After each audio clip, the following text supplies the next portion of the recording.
하나님은 중심을 보신다 하는 말씀은 하나님은 행동을 보지 않고 마음만 보신다는 뜻이 아닌 것을 여러분 알고 계시죠?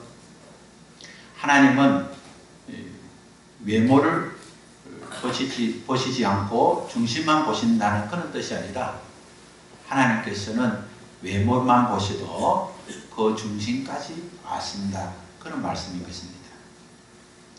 그래서 우리는 어떤 행동을 해도 사람은 속일 수 있지만 하나님은 속일 수 없다는 그런 마음가짐으로 살아야 합니다. 우리가 살면서 어떤 사람으로부터 또 어떤 환경으로부터 우리의 문제가 있음을 지적을 받을 때가 있습니다. 우리 스스로가 조용히 생각해 볼 때 그분과의 이야기 속에서 또 내가 겪는 환경 속에서 하나님께서 원치 않는 일이 있는가 보다 하고 마음에 지적이 있을 때 괜찮아, 뭐 하나님께서 내 마음 아시니 하고 생각한다면 여러분은 신앙에 유익이 되지 않습니다. 하나님은 내 마음을 아시지만 내 마음이 행동으로 드러날 때에 그 문제가 있다는 사실을 내가 알게 되면 내 마음에 문제가 있을 수 있다는 것을 깨닫고 내 마음을 고치려고 해야 합니다. 내 마음의 중심이 바르면 내 삶의 행위도 좋아질 수밖에 없는데 내 마음은 전혀 그렇지 않기 때문에 내 행동이 좀 나빠도 다른 사람이 날 알아주지 않아도 또 내가 억울한 일을 당해도 내 마음 하나님 아시니 괜찮다 하고 방심하지 말고 내 마음이 그렇지 않는데 그런 결과가 나는 것을 보면 내 마음에 무슨 문제가 있는가 하고 우리 자신을 살펴볼 수 있다면 그것은 신앙에 많은 유익이 될 것입니다. 우리가 예수님을 믿는 것과 우리가 교회에서 예배 드리는 것은 구별할 수 있어야 됩니다. 교회에서 예배를 드리는 것은 예수 믿는 사람의 신앙의 시작입니다. 예배를 드리지 않고 신앙생활을 한다는 것 자체는 있을 수도 또 있었어도 안 되는 일인 것입니다. 교회에서 예배를 드리지 않고 세상에서 예배자의 삶을 산다는 것은 불가능합니다. 세상에서 신앙으로 산다는 것은 구별되게 사는 것인데 구별된 곳에서 예배하지 않고 구별된 곳에서 훈련받지 않고 구별된 곳에서 제자되지 않은 사람이 구별된 세상에서 구별될 삶을 사는 것은 불가능하기 때문에 그렇습니다.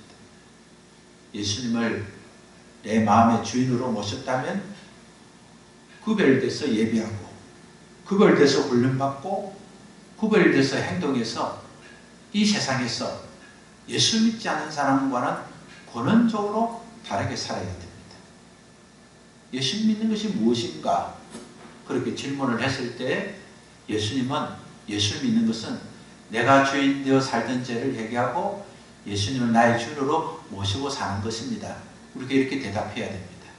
그러나 그 대답은 우리의 외적인 대답은 그렇게 되지만 우리 내적인 마음의 변화가 그런 고백으로 시작되어야 됩니다. 예수 믿기 전에는 내가 원하는 대로 살 수 있습니다. 그러나 예수를 믿었다면 내가 원하는 대로 살지 않고 주님이 원하시는 대로 살아야 됩니다. 아무리 교회를 다녀도 내 마음의 변화가 없으면 내 삶도 변화가 없습니다.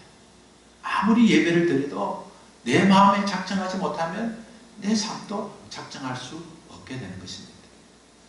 내가 예수님을 믿기로 작정하고 내가 예수님을 영접했기 때문에 내가 구원을 받았다.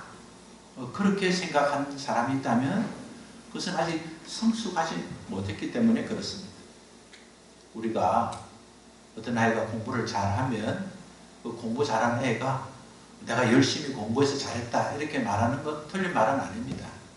그러나 좀 성숙하면 내가 열심히 공부할 수 있도록 우리 부모님 나이를 공부할 수 있는 기회를 주었고 또 나를 위해서 도와주고 헌신했다는 것을 고백할 수 있을 때 성숙한 아이가 되는 것처럼 우리가 예수님을 나의 주인으로 믿고 예수님을 내 마음에 영접하고 그래서 예수님이 나의 주인이 되시고 내가 하나님의 자녀가 된 것은 예수님을 영접했기 때문에 그렇다.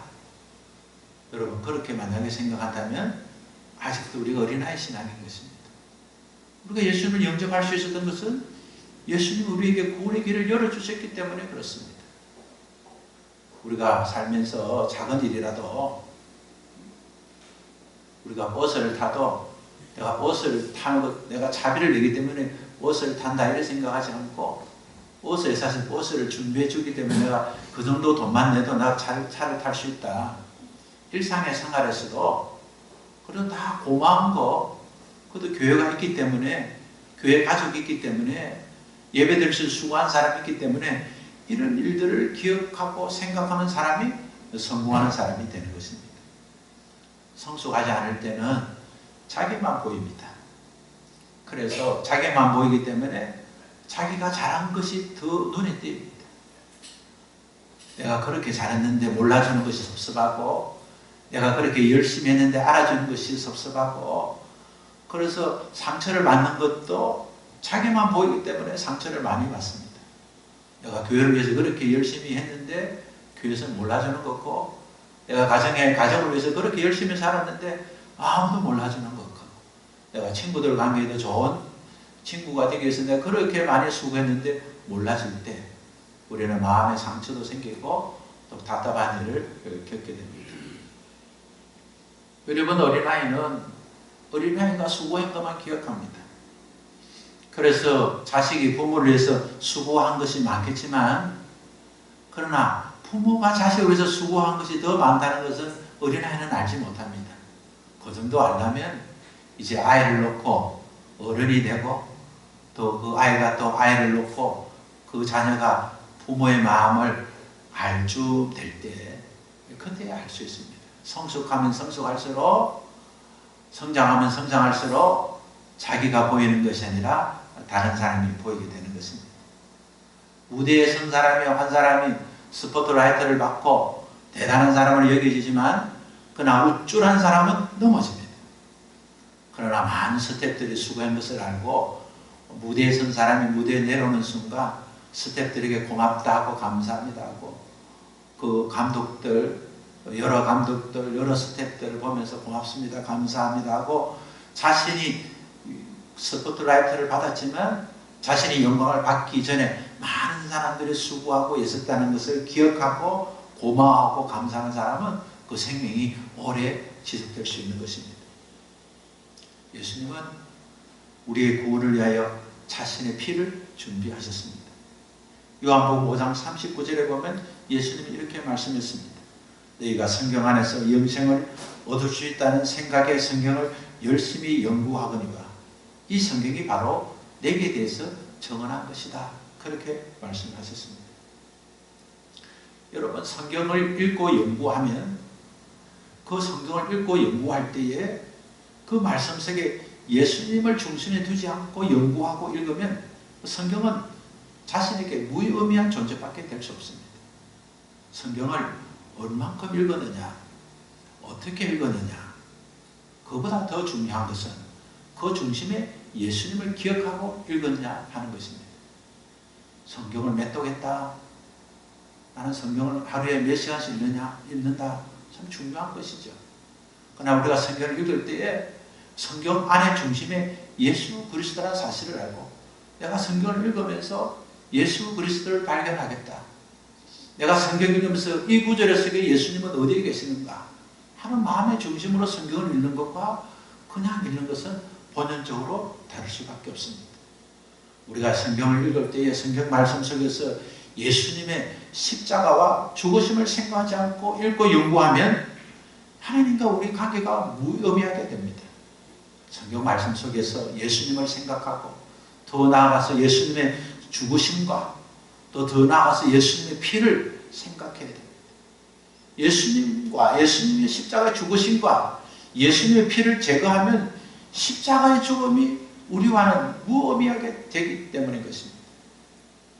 그래서 성경을 읽는 사람들은 성경을 읽으면, 성경을 꽉 잡으면 성경 속에서는 예수 그리스도의 피가 알았다, 그렇게 말씀하는 분들이 있습니다.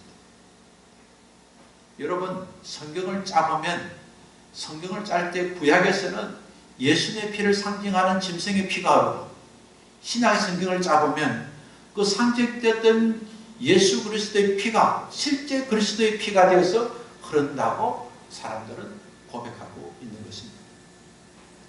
종에서 살던 자가 자유가 되는 것은 그냥 주어지는 것이 아닙니다. 끝까지 종의 신분을 붙들고 싶은 악한 세력들, 끝까지 자유를 주고 싶지 않는 악한 존재들이, 그 존재들이 종이 되려고 종에서 자유자가 되려는 것을 막습니다. 종에서 자유를 얻으려면 종으로 묶고 있는 세력을 꺾어야 됩니다. 가난해서 부자가 그냥 됩니까? 계속 가난을 잡고 있는 게으름과 그동안 경험했던 악습과 그동안 자신이 믿었던 그 지식을 꺾어야 됩니다. 오늘까지 살아왔던 자기 가치관, 오늘까지 살았던 자기 삶의 태도, 오늘까지 중요하게 생각했던 그 모든 것들을 꺾어야만 새로운 삶을 시작할 수 있습니다. 과거처럼 잘 것 잘 살고, 과거처럼 만날 사람 다 만나고, 과거처럼 먹고 싶은 거 다 먹고, 과거처럼 행동할 거 다 행동하고, 하나님께서 나를 복을 주시겠다. 나는 그렇게 믿는다. 본인은 믿을 수 있습니다. 그러나 그 믿음대로 되지는 않습니다. 변화된 삶을 살려면 변화되지 못하는 악한 세력의 존재가 있다는 것을 확정하고 그것을 꺾어야 합니다. 자신의 나쁜 습관을 꺾어야 합니다. 애굽에서 종이 되었던 이스라엘 백성이 하나님께서 바로에게 말씀하시고 모세를 통해서 책망하시고 심판하실 때에 그들이 그냥 종에서 자유자로 주었습니까? 바로와 애굽은 꺾이지 않았습니다. 10번의 재앙을 통해서 하나님이 계속 꺾으셔서 결국 그들은 꺾여서 이스라엘 백성이 자유할 수 있도록 그들의 손에 힘을 내려놓게 되었습니다. 그들은 10번의 재앙이 오기까지 꺾이지 않았습니다. 10번의 재앙이 있을 때 그들의 모든 묶음을 끊을 수밖에 없었습니다. 그들이 왜 꺾임을 당하지 않으려고 했습니까? 하나님 말씀에 순종하지 않으려 했기 때문이었습니다. 오늘 왜 우리가 변화된 삶을 살지 않습니까? 우리가 하나님 말씀에 순종하지 않기 때문에. 하나님이 말씀하셔도 하나님이 내 입장을 몰라서 그렇게 말씀하시는 거고, 하나님 말씀하셔도 지금은 그 말씀을 순종할 때가 아니기 때문에 지킬 수 없고, 하나님 말씀하셔도 그래도 지금은 더 급한 것이기 때문에 어쩔 수 없다는 생각 때문에 우리가 하나님 주신 축복을, 하나님 주신 은혜를 가로막고 있는, 붙들고 있는 것을 꺾지 못하고 있는 것입니다. 10번의 재앙이 임하도록 끝까지 자기 생각을 꺾지 않았던 애굽의 왕도 10번째 재앙 앞에서는 꺾이고 말았습니다. 애굽에 내렸던 10번째 재앙은 무엇이었습니까? 장자가 죽는 재앙이었습니다. 애굽 땅에 있는 모든 장자는 죽어야 하는 심판 속에서 주님은 언제나 그랬듯이 살 수 있는 한 가지 방법을 말씀해 주었습니다. 심판이 여러 방향으로 임해도 심판이 임하는 것도 하나, 구원이 여러 방향으로 나타나지만 구원을 이루는 것도 하나입니다. 하나님의 말씀에 순종하지 않으면 심판을 받고, 하나님의 말씀에 순종하면 구원을 받는 것이 하나님께서 우리에게 주시는 은혜이고 구원이고 하나님 주신 우리에게 주시는 사랑인 것입니다.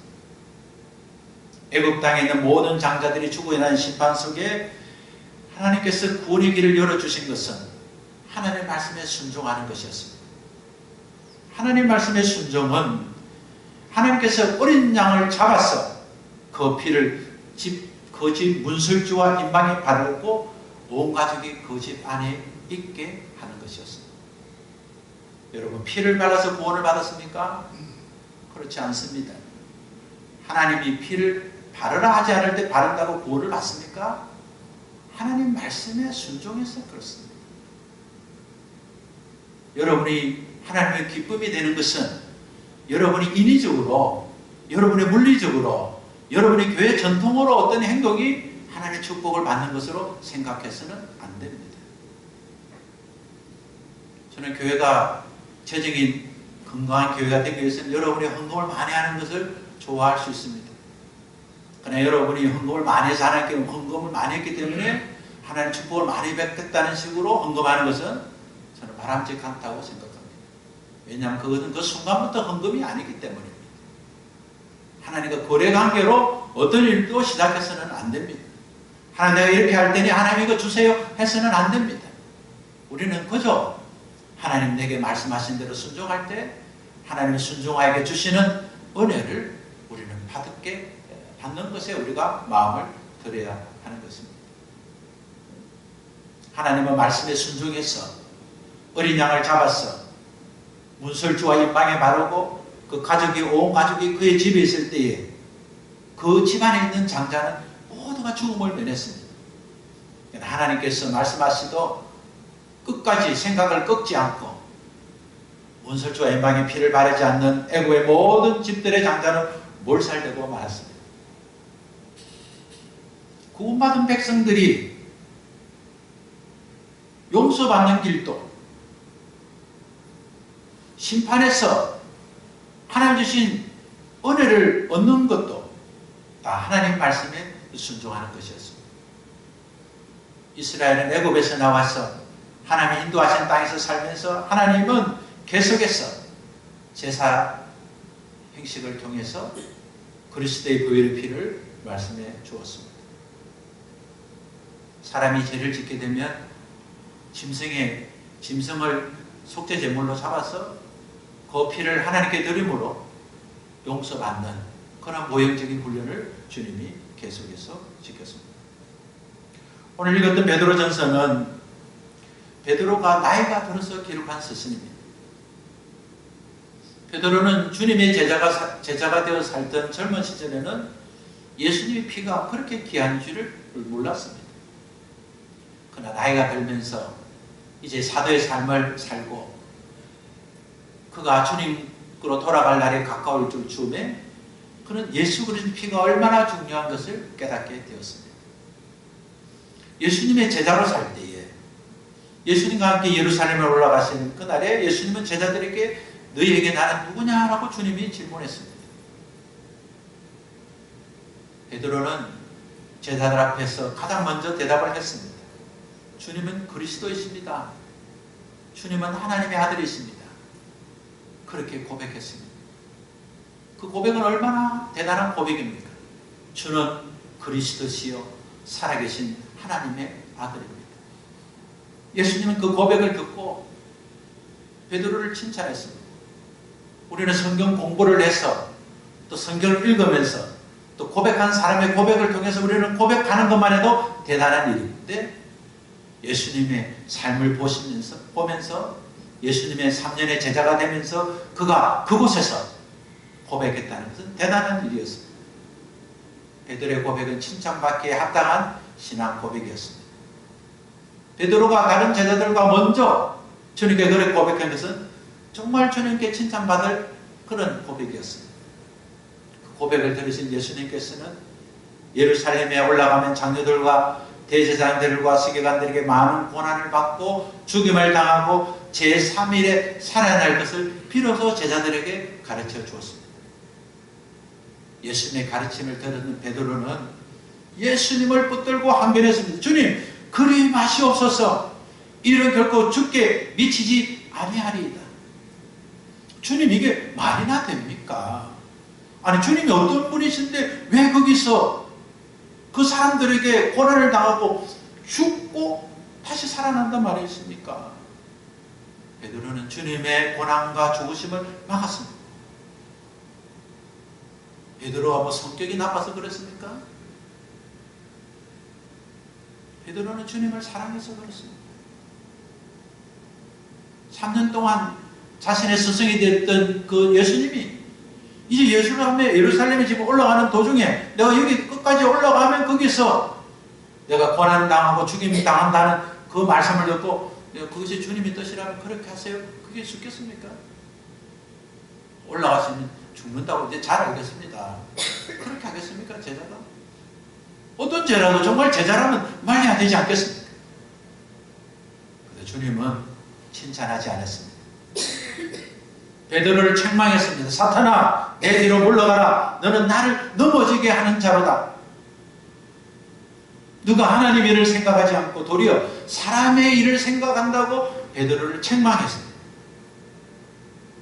베드로는 주님을 사랑해서 주님이 다치신다니까, 주님이 아프시다 한다니까, 주님이 매를 맞고 고난을 당하신다고 하니까, 그 주님이 죽으신다고 하니까 걷고 반대하고 그렇지 말라고 붙들었지만 주님은 오히려 베드로를 책망했습니다.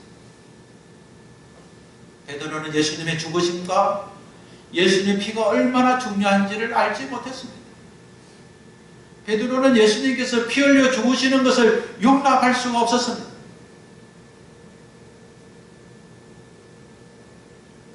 베드로는 그때에 주님으로부터 책망을 받고 큰 상처가 되었음에도 불구하고, 그리고 정말 충격적인 교훈을 받았음에도 불구하고 예수님께서 체포당하실 그때에 그는 칼을 빼서 예수님이 잡히지 못하도록 끝까지 항쟁했던 사람이 되었습니다. 예수님이 고난당하시고 죽으시는 것을 끝까지 지키고 싶었습니다. 베드로는 예수님께서 고난당하시고 십자가 피 흘려 죽어 사는 것을 절대 용납할 수 없었습니다. 그것은 베드로가 주님을 향한 사랑이었습니다. 그러나 예수님께서 고난을 당하시고 십자가에 죽으시고 예수님이 부활하신 것을 목격하고 일생 동안 부활의 증인으로 살면서 그는 예수님의 고난이, 예수 그리스도의 십자가의 죽으심이, 예수 그리스도의 피가 얼마나 중요한 것을 깨닫게 되었습니다. 그래서 그는 베드로 전서를 기록하면서 1장 2절을 이렇게 기록하고 있습니다. 우리가 함께 읽겠습니다. 베드로 전서 1장 2절 말씀을 읽겠습니다.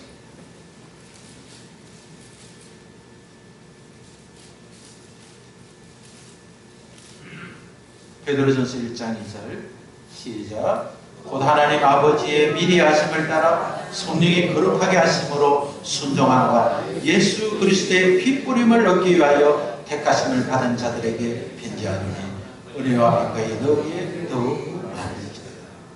오늘 베드로는 베드로 서신을 기록하면서 예수를 믿는 성도들을 가리켜 예수 그리스도의 피 뿌림을 얻기 위하여 택하심을 입은 자들이라 그렇게 말했습니다. 예수 그리스도의 피 뿌림을 받기 위해서, 예수 그리스도의 피를 바르기 위해서, 예수 그리스도의 피를 우리에게 뿌려주기 위해서 우리가 선택함을 받은 자라고 베드로는 말을 하고 있습니다. 우리도 그런 의미에서 마찬가지일 때가 많습니다. 처음 예수를 믿고 신앙으로 들었을 때 나의 분명한 신앙 고백이 대단한 것으로 생각합니다. 주는 그리스도이십니다. 살아계신 하나님의 아들입니다. 그 고백이 나를 구원으로 인도하신 하나님의 사랑으로 고백하고 좋아합니다. 그리고 그렇게 고백하지 못하는 자에게 그렇게 고백하도록 가르칩니다. 그리고 고백한 사람에게 오늘 당신이 죽어도 천국 가는 거 확신합니까? 하면서 구원의 확신을 또 강조합니다. 예수를 믿지 않다가 예수를 믿게 되었고, 또 예수를 믿으면서 예수님이 나의 주인인 것을 고백하고 예수님을 내 안에 영접한 것, 그 대단한 일로 생각합니다. 신앙생활을 하면서 예수님의 말씀을 듣는 것을 좋아합니다. 하나님의 말씀을 목회자의 설교를 통해서, 여러분도 성경을 읽으면서 그 말씀을 통해서, 환경을 통해서 말씀을 들을 때 말씀이 너무 좋습니다. 성경에서도 발견한 예수님 인격이 너무 좋고, 예수님의 사랑이 너무 좋고, 예수님의 능력이 너무 좋습니다. 예수님 병든자의 손을 얹을 때 나음을 입었는데 하나님의 쓰시는 종을 통해서 내가 고침을 입을 수 있구나. 하나님의 말씀을 저렇게 전하는 게 정말 은혜가 되구나. 정말 하나님은 그렇게, 예수님은 그렇게 참으시고 그렇게 인자하시고 예수님의 성품은 너무 좋구나. 예수님의 좋은 것을 늘 좋아하게 됩니다.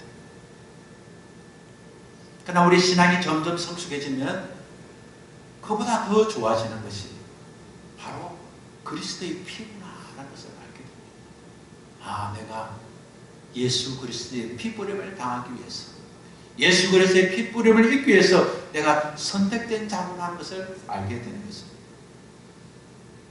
처음 신앙생활 할 때는 내가 구원받아 하나님의 자녀가 되었으니 내가 하나님께서 나에게 복을 주실 것이다. 복 받는 일을 늘 그리워합니다. 그전에는 가난하게 살았지만 예수 믿으니까 이제 부자로 살겠구나. 그전에는 아프게 살았지만 이제는 내가 고침받고 살겠구나. 그전에는 업신여김을 당했지만 이제는 업신여기지 않고 살겠구나. 그전에는 지배를 당하고 살았지만 이제는 지배하게 살겠구나. 그전에는 도움을 받고 살지만 이제는 내가 도와주면서 살겠구나. 거기에 관심을 갖게 됩니다. 그런 관심이 나쁜 관심이 아니죠. 좋은 관심입니다. 우리는 주님의 나라에 더 나은 삶을 살 수 있고 또 점점 좋아지고 있습니다. 우리는 나누어주는 사람이 되어야 됩니다. 울어가는 사람이 아니라 도와주는 사람이 되어야 됩니다. 우리는 주님에서 고침받아야 됩니다. 회복되어야 됩니다. 그러나 이것을 위해서 헌금하고 이것을 위해서 봉사하고 이것을 위해서 충성하는 사람에 머물다고 한다면 우리는 아직도 연약한 어린아이가 되어서 어린아이처럼 상처받지 않을 일에 상처받고 투자하지 말아야 될 일에 투자하고 애쓰지 말아야 될 것에 애쓰고 수고하지 말아야 될 것 수고하고 보내야 되지 말아야 될 곳에 시간을 투자하고는 그런 사람이 되게 되는 것입니다. 어린아이의 특성은 어린아이의 특성대로 늘 감정에 치우치게 됩니다. 좋은 감정을 유지하고 싶어합니다. 뜨거운 감정을 유지하고 싶어합니다. 그래서 찬송을 볼 때도 뜨겁게, 기도도 할 때도 뜨겁게, 그냥 주여 하고 기도하면 하나님이 응답해 주지 않을 거냐. 주여 삼창을 하자고 삼창을 하고, 삼창을 하실 때 주여라도 큰 소리 한번 하고 기도하자고. 기도할 때 또 그것도 북을 치든지 음악을 크게 해서 그래. 어떤 간에 뜨겁게 하면 찬송을 하고 뜨겁게 하면 기도하고 뜨겁게 해서 하나님과의 좋은 관계를 유지하려고 하는 그런 마음이 있습니다. 여러분 다 같이 모여서 뜨겁게 찬송하는 거 좋은 일입니다. 뜨겁게 기도하는 거 좋은 일입니다. 하나님 앞에 부르짖으면서 기도하는 거 좋은 일입니다. 우리 교회가 그 일을 모험 삼고 우리가 노력해야 할 한 부분입니다. 그러나 여러분 목소리 크게 성대를 높여서 뜨겁게 큰 소리로 하는 것이 정말 부르짖는 기도입니까? 성경에 부르짖는 기도는 자기의 가슴을 찢는 기도입니다. 하나님의 회개하는 심정으로 가슴을 찌는 기도입니다. 저는 어릴 때 목이 신 분들을 많이 만나보았습니다. 어릴 때 어머니 따라 교회를 가보면 부흥사로 오신 목사님은 목이 쉬지 않는 목사님이 없었습니다. 할렐루야, 여러분을 사랑합니다. 이렇게 해야 부흥사입니다. 목사님도 목소리가 적당하게 쉬어야 능력의 목사님으로 인정받습니다. 적당하게 목을 쉰 목소리를 내시는 분이 있는지 의심스러웠습니다.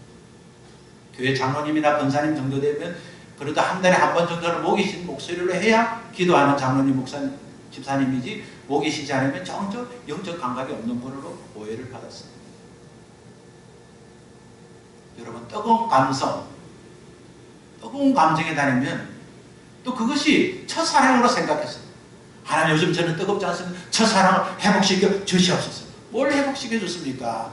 첫사랑 끝나고 깊은 사랑으로 들어가야죠.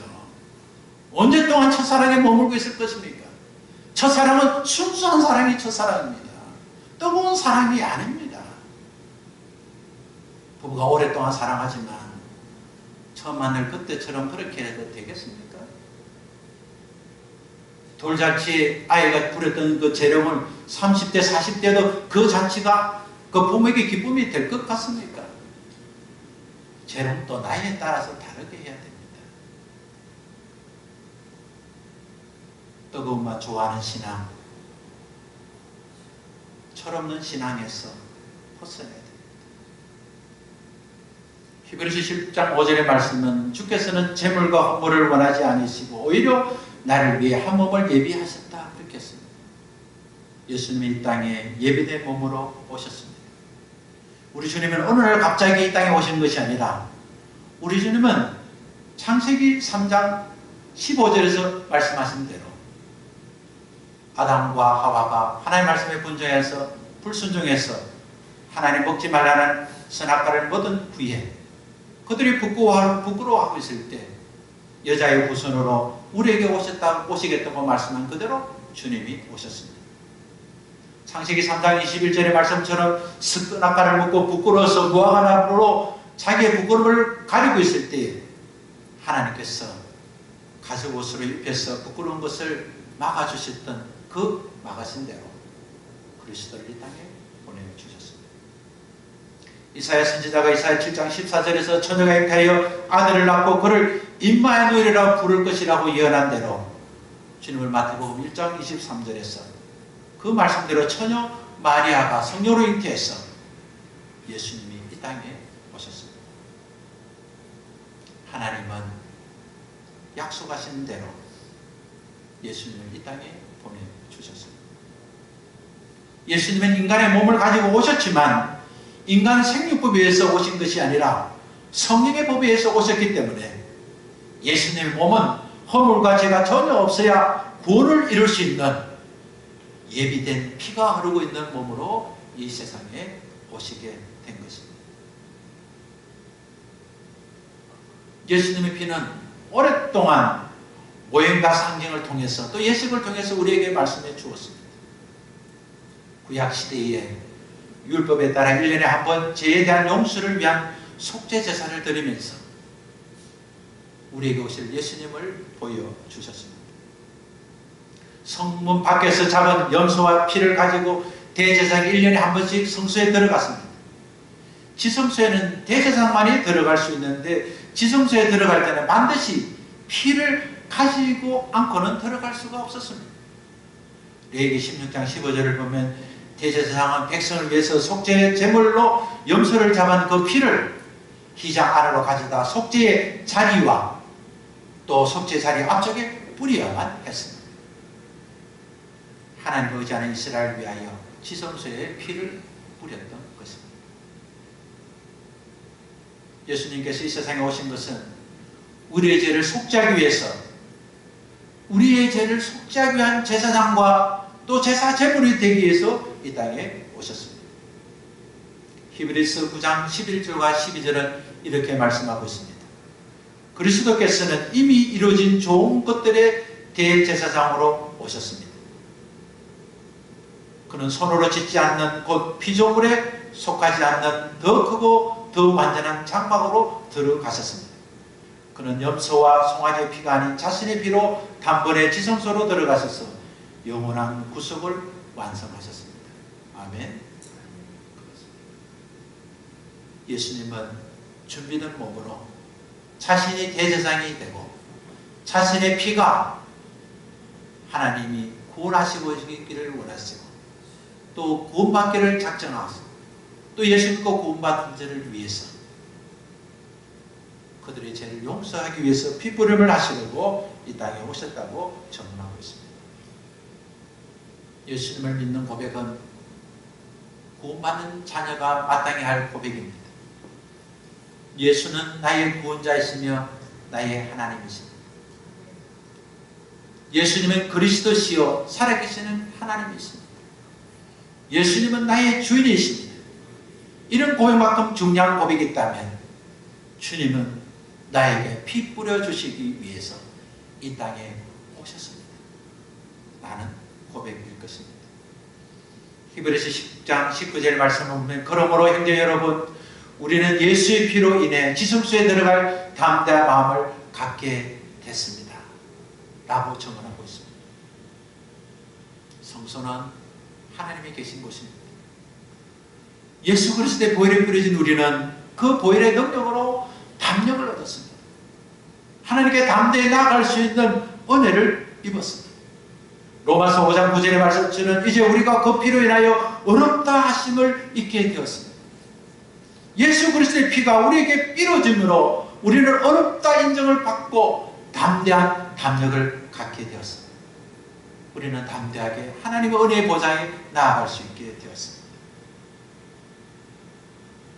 사랑하는 가정 여러분,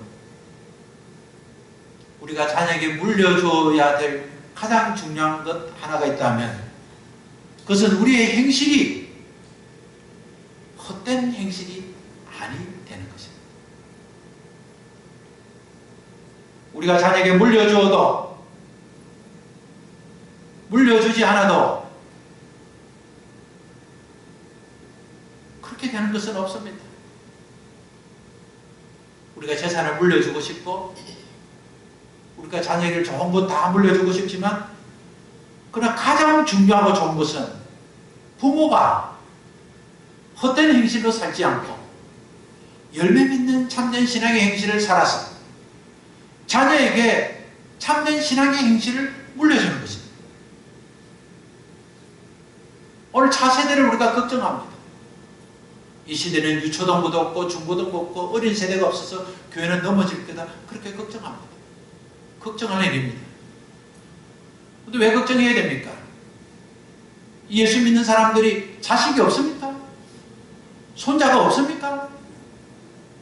그냥 부부만 단신으로 부부만 살아서 아무 자녀를 출산하지 않고 그렇게 살고 있습니까? 자녀가 있는데 왜 걱정하십니까? 오늘 이 시대에 믿음의 가정들이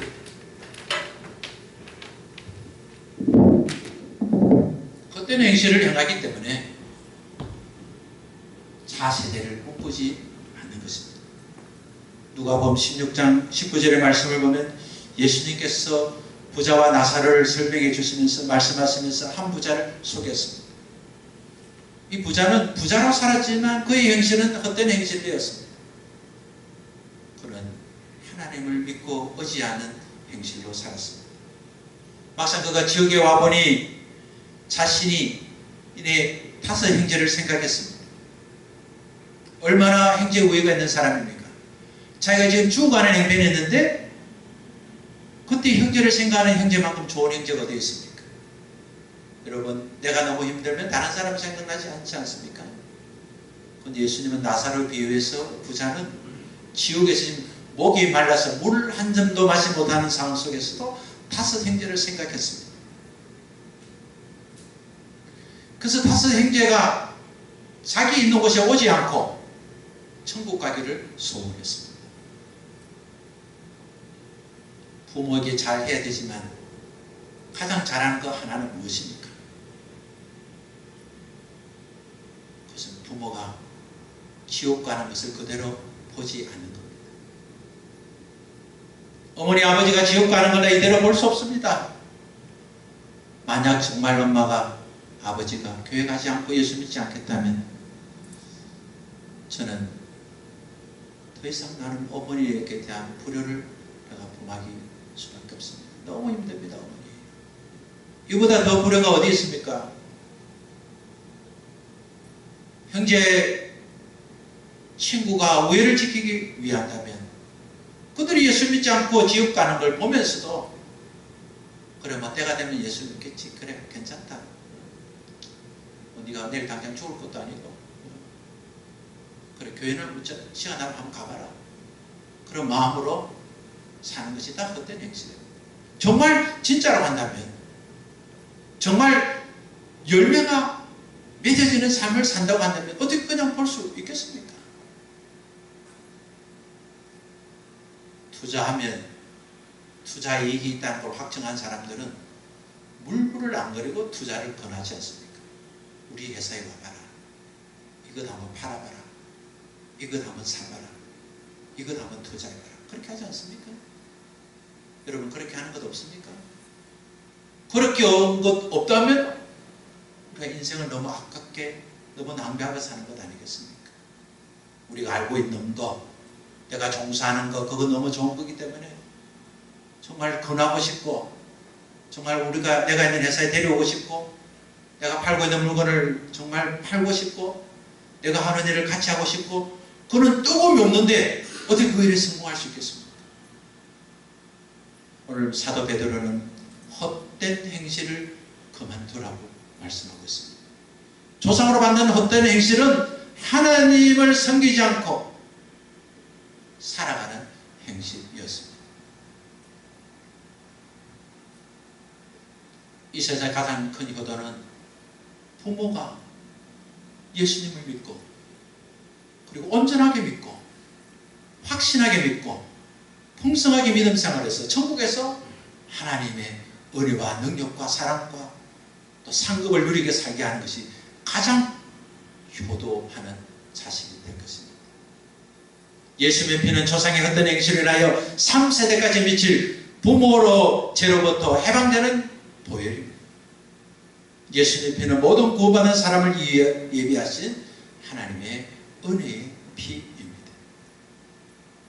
예수 믿는 모든 사람에게 예수님의 피가 뿌려졌습니다. 예수님의 피가 우리에게 뿌려지는 순간, 그때에 우리의 모든 악습과 안격은 끊어지게 되었습니다. 우리의 허물과 죄는 끊어지게 되었습니다. 우리를 눌러잡는 저주는 꺾이게 되었습니다. 이제 꺾여지기 때문에 우리는 두려워할 필요가 없습니다. 담대하게 주님 앞에 나아갈 수 있습니다. 우리는 헛된 행실을 끊고 합당한 행실을 할 때 합당한 열매를 맺어질 수밖에 없게 되었습니다. 예수 그리스도를 믿기 전에 행했던 불신앙의 삶, 내가 주인 되어 사는 행위를 이제는 완전히 꺾어졌기 때문에 꺾어진 것을 인정하고 살아야 합니다. 예전에 행했던 망령된 행위와는 완전히 단절된 생활을 해야 합니다. 예수 그리스도의 피가 우리에게 뿌려졌고, 우리는 예수 그리스도의 피를 우리의 혈관 속에 돌기 때문에 예수 그리스도의 피를 가진 우리 모두는 그래서 형제 자매가 된 것입니다. 그리스도의 피로 구원받은 우리의 몸은 예수 그리스도를 위하여 죽음과 그 어떤 고난도 두려워하지 않고 담대하는 열매 맺는 그런 신앙이 되어야 할 것입니다. 예수 그리스도의 피로 구원받은 백성이 헛된 행실을 끊고 착한 행실, 주님 말씀에 순종하는 행실, 하나님을 우선하는 행실, 하나님 기뻐하는 행실을 앞세운다면 하나님께서 우리의 마음을 소홀을 하시고 우리를 들어서 하나님의 자녀인 것을 나타내기를 원하시는 하나님이 반드시 나타나게 될 것입니다. 오늘 우리가 함께할 주의 성찬은 예수님께서 우리의 피를 뿌리기 위해서 하나님의 담대함을 주시기 위해서 우리에게 피를 주신 것을 기억하는 그런 예식이 되는 것입니다. 오늘 우리가 떡을 먹을 때 예수님께서 우리를 위하여 십자가에서 지키신 몸을 우리는 기억해야 합니다. 우리가 잔을 들을 때 우리를 위해서 준비하신 주님을 우리가 기억해야 할 것입니다. 오늘 주의 만찬을 통해서 예수 그리스도의 보혈을 기억하고 예수님께서 세상을 심판하시는 기준은 하나님 말씀이 있다는 사실을 알고 주님 오실 그날까지 하나님 말씀을 기준 삼고 순종하고 순종해서 하나님이 주신 은혜와 복을 받는 우리 모두 되시기를 바랍니다. 이 시간에는 주의 만찬을 하겠습니다. 오늘 주의 만찬을 하기 전에 우리가 어떤 행실로 살았던 것을 회개하고 우리가 떡과 잔을 마셔야 하겠습니다. 우리가 한 1, 2분 동안 하나님 저와 어떤 행실로 살았습니다. 하나님 저의 어떤 행실을 용서해 주시고 제 주의 떡을 먹고 마심으로써 하나님 어떤 행실을 끊고 이 거듭난 삶을 살 수 있게 도와달라고 우리 잠시 한번 기도하겠습니다. 하나님 아버지 감사합니다. 오늘 주의 말씀을 듣고 우리가 헛된 행실을 사는 것을 회개합니다. 예수 그리스도의 피가 우리에게 뿌려졌음을 감사합니다. 그리스도의 피가 우리에게 뿌려짐으로 우리를 묶고 있던 더러운 컨셉들은 끊겨졌습니다. 하나님 우리를 성공으로 구원으로 인도하기를 방해하는 세력은 끊겨졌습니다. 하나님 감사합니다. 이제 주의 만찬을 대하면서 주님 우리를 위하여 예비하신 그 몸을 우리가 먹겠습니다. 우리를 위하여 예비하신 그 피를 마시겠습니다. 하나님 기념하며 주님 앞에 우리가 기쁜 삶을 살겠습니다. 하나님 우리를 도와주시옵소서. 주님 예수 그리스도의 대속의 은혜에 감사하며 주의 만찬에 참여합니다. 주님께서 성찬의 자리에 복을 주셔서 우리의 입과 육체의 모든 기능들이 예수 그리스도께서 나를 위하여 죽으신 살과 피를 경험하고 어떤 생활을 걷고 주님 말씀에 순종해서 열매 맺는 삶이 되어지는 은혜의 시간이 되도록 그리스도의 보혈의 손으로 우리를 만져주시고 성령의 치유의 손으로 우리를 만져주셔서 주님의 인도하심을 따라 순종하며 승리하는 우리 모두가 되게 하여 주옵소서. 예수님 이름으로 기도합니다. 아멘.